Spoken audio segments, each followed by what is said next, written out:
Swear it. Swear if it isn't dead, if it ever comes back, we'll come back too.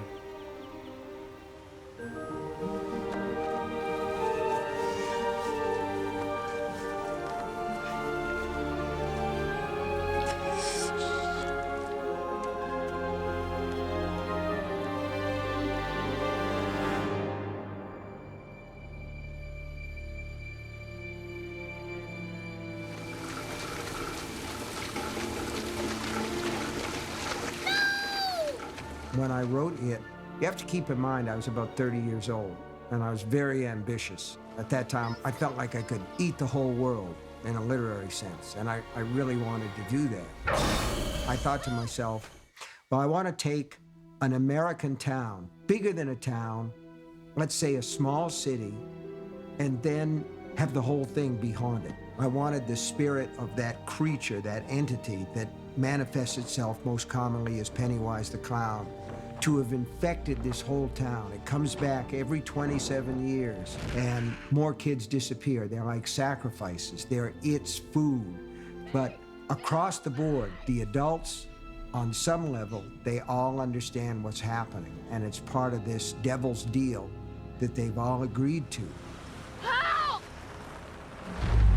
When I started to get the idea for the book, I'm from Maine, and I thought to myself, I want to find out what one of these towns has in the closet, and I want to use that. I want to use every historical happening that grows and grows until it becomes a legend.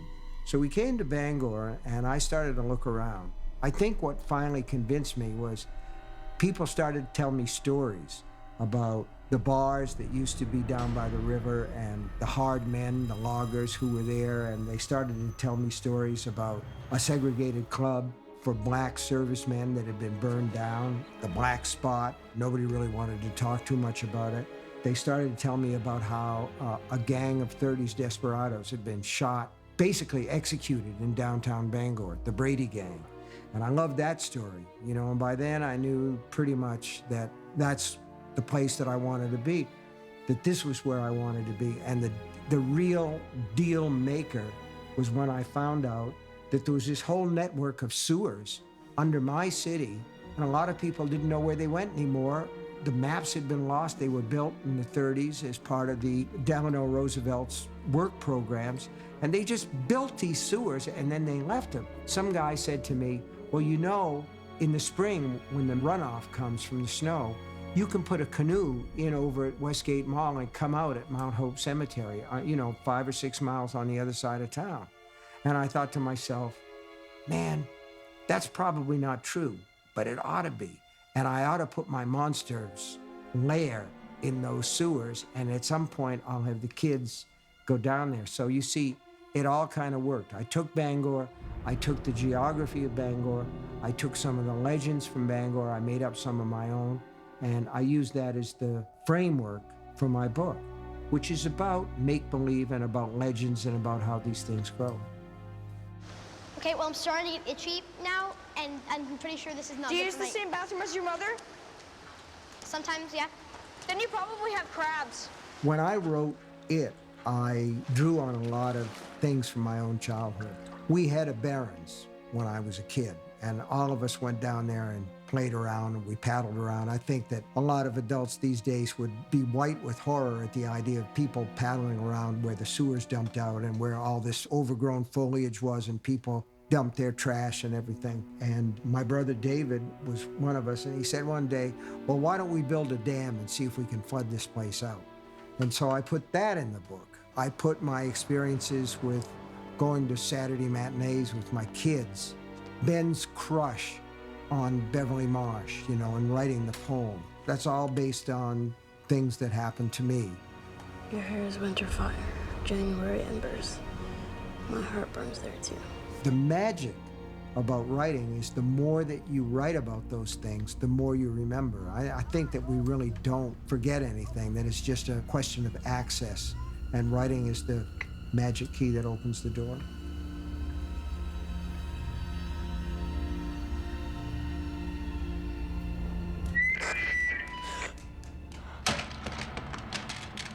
A lot of what I was doing was trying to articulate the things that made me afraid as a kid. And I took a lot of the things that I loved when I was a kid, and I also took a lot of the things that I observed, not just in my own children, but in the kids that they played with, the kids that I saw on the street, their games, their words. But that's what writers do.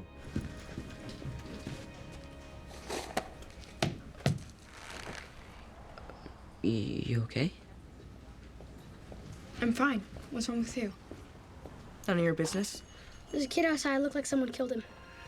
I wanted to create characters in the book who were at an age where they could still believe everything that children believe, and yet not. There's a borderline there. There's a twilight zone between little kids who were 5 and 6, and oh yes, they believe in Santa Claus. Oh yes, they believe in the Tooth Fairy. Yes, they believe in the Easter Bunny.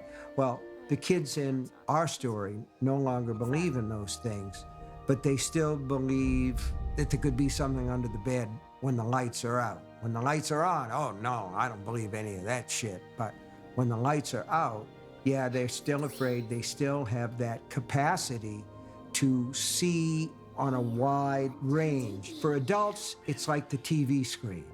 For kids, it's like IMAX, okay? Kids have a wider perspective. They see more, they believe more, they notice more. Probably the same thing is true when people get really old. So I wanted to take those kids and put them in this situation where they were the only people available who could actually battle this creature, because they're the only ones who are still able to believe in monsters. And yet at the same time, they're older than little kids who are totally powerless, so that they're actually able to take some action. But then I wanted to bring these same kids back as grown-ups and see their perspective shrink and get to the point where, oh no, I couldn't possibly believe that, and see what happened. Why is it all murders and missing kids? Derry's not like any town I've ever been at before. They did a study once, and it turns out people die or disappear 6 times the national average. You read that? And that's just grown-ups. Kids are worse. Way, way worse. When I wrote it, I was 30.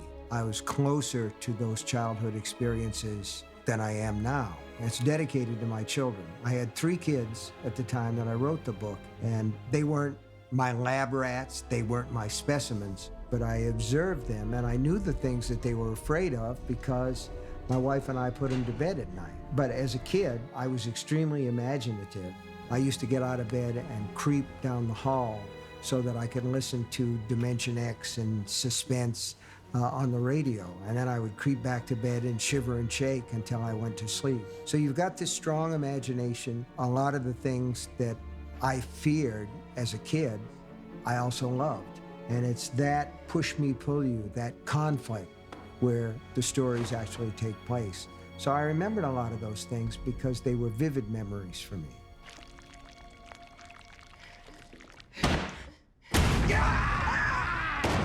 I've written books that deal directly with the idea that faith makes it possible to battle the monsters. A lot of times in my stories, the monsters are supernatural or they're make-believe, they're fantasy creations, but we all battle our monsters all the time. In that sense, it is an allegory for these children who are on the verge of their next stage of life. They're children still, but they're to the point where they're going to have to make the jump to adolescence and then to adulthood. And that's always a leap of faith. It doesn't have anything to do with any of the established doctrines. You have to trust your friends. You have to have faith in your friends. You have to cut to base level. You have to believe that good is going to triumph over evil. Kids believe that, okay? And that belief is powerful.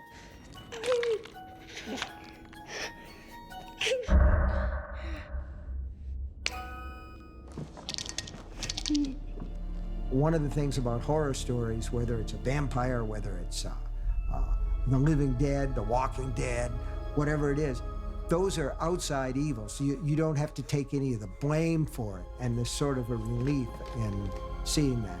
in that sense, Pennywise the Clown, as terrifying as he is, at least you can say he's not John Wayne Gacy, he's not Charles Manson, he's not somebody that we have to understand why they did that. But in a way, Pennywise is a safe stand-in for those people, because when you face a Ted Bundy, who killed at least 25 women, who might have killed as many as 75 women, you say to yourself, well, he is Pennywise. He is somebody who has two different faces. So the sort of thing that I do, the sort of thing that it does, is a way of trying to deal with those things in a safe environment. Eddie! Holy fuck. Eddie! This isn't real enough for you, Billy. I'm not real enough for you. Holy shit. It wasn't real enough for Georgie.